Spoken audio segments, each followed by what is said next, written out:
Hello दोस्तों, good morning. आपके अपने YouTube channel Kumar education by Deepak में आज हम लोग बिहार बोर्ड क्लास 10 के महत्वपूर्ण प्रश्नों को देखेंगे जो हमारे 2021 एग्ज़ाम के लिए बहुत ही महत्वपूर्ण हैं। तो इस चैनल पर आप सबों को क्लास 10 की सभी विषयों की तैयारी ज़बरदस्त कराई जाएगी। तो अगर आप मेरे चैनल पर पहली बार आए हैं तो मेरे चैनल को लाइक, सब्सक्राइब या शेयर करना ना भूलें तथा अपने बेल आइकन घंटी को भी दबा लें ताकि जब भी मैं इस प्रकार का वीडियो डालूं तो आपको इसका नोटिफिकेशन मिलता रहे। तो बिना समय को गंवाते हुए हम अपने प्रश्न को देखते हैं। तो हमारा पहला प्रश्न है, प्रदेश की विद्या पढ़ने का क्या परिणाम हुआ? तो प्रदेश की विद्या पढ़ने का परिणाम यह हुआ कि सबकी बुद्धि विदेशी हो गई, यानी आंसर है सबकी बुद्धि विदेशी हो गई।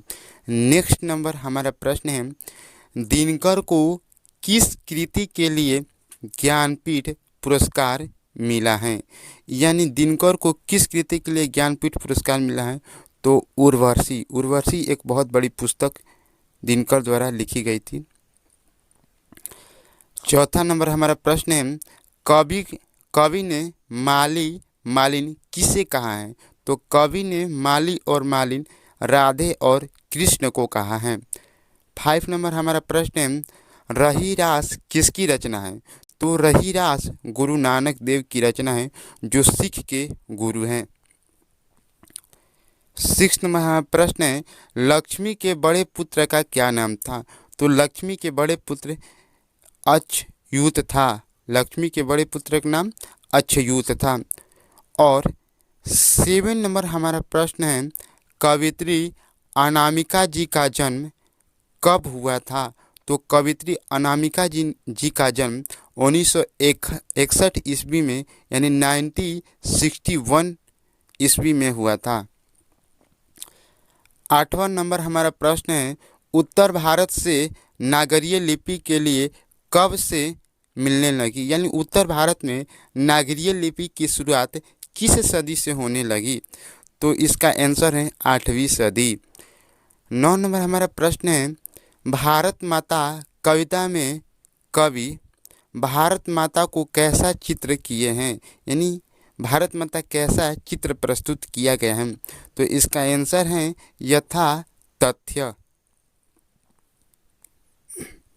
10 नंबर हमारा प्रश्न है, पंडित बिरजू महाराज लखनऊ घराने के किस पीढ़ी के कलाकार हैं? यानी पंडित बिरजू महाराज लखनऊ के किस पीढ़ी के कलाकार हैं? तो इसका आंसर है 7वीं पीढ़ी। 11 नंबर हमारा प्रश्न है, बारिश नामक सोने की चीकू से भरा घड़ा किसे मिला था? तो इसका आंसर है वारेन हेस्टिंग्स जो एक विदेशी कवि हैं। 12 नंबर हमारा प्रश्न है, बीरेन डंगवाल को किस कृति के लिए साहित्य अकादमी पुरस्कार मिला है? तो इसका आंसर है दृष्ट चक्र में श्रेष्ठा। 13 नंबर हमारा प्रश्न है, दूर चट्टानों की आंधी गोद में किस कवि की पंक्ति है? यानी किस कवि की यह कहावत है, दूर चट्टानों की आंधी गोद में किस कवि की पंक्ति है? तो इसका आंसर है रेनर मारिया रिल्के, यह भी एक विदेशी कवि हैं। 14 नंबर हमारा प्रश्न है, किसके अनुसार सेन साहब ने अपने सिद्धांतों को भी बदल दिए थे? तो खोखा के अनुसार यानी खोखा के कहने पर सेन साहब अपने सिद्धांत अपने विचार को बदल दिए थे। 15 नंबर हमारा प्रश्न है, पंडित बिरजू महाराज को संगीत नाटक अकादमी अवार्ड मिली थी तो उनकी उम्र कितना हो रही थी? तो उनका उम्र 27 वर्ष हो रहा था, यानी आंसर 27 वर्ष। 16 नंबर हमारा प्रश्न है, नगर कहानी किस लेखक द्वारा रचित है? यानी नगर कहानी कौन लिखा है?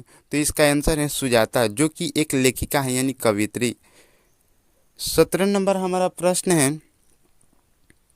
नौबत खाने में इबादत साहित्य की कौन सी विद्या है? तो नौबत खाने में इबादत यह एक व्यक्ति चरित्र है, यानी इसका आंसर है व्यक्ति चरित्र। जाति और शून्यता की दृष्टि से इतिहास का प्रवाह कैसा है? तो जाति और शून्यता के दृष्टिकोण से इतिहास का प्रवाह अविच्छिन्न है, यानी इसका आंसर होगा अविच्छिन्न। 19 नंबर हमारा प्रश्न है, एक वृक्ष की हत्या कविता में कवि शहर को किससे बचाने की बात कर रहे हैं? तो शहर को बचाने की बात कर रहे हैं नदियों से, यानी इसका आंसर होगा नदियों से। यानी कवि कहना चाहता है कि नदी को नाले होने से बचाना है, यानी इसका आंसर होगा नदियों से। भारत में बेरोजगारी का एक प्रमुख और प्रत्यक्ष कारण क्या है? तो भारत में बेरोजगारी का प्रमुख और प्रत्यक्ष कारण जाति प्रथा है, जो भीमराव अंबेडकर द्वारा लिखी गई है कहानी।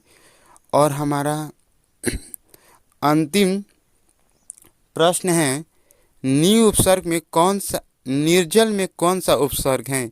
तो इसका आंसर होगा नि उपसर्ग। जैसा कि हम लोग जानते हैं कि उपसर्ग किसी शब्द के पहले लगता है और प्रत्यय किसी शब्द के बाद में लगता है। तो इस वीडियो में इतना ही, फिर मिलते हैं नेक्स्ट वीडियो में। और आपको इस चैनल पर सभी विषयों का तैयारी कराया जाएगा, इसलिए आप मेरे चैनल पर बने रहें।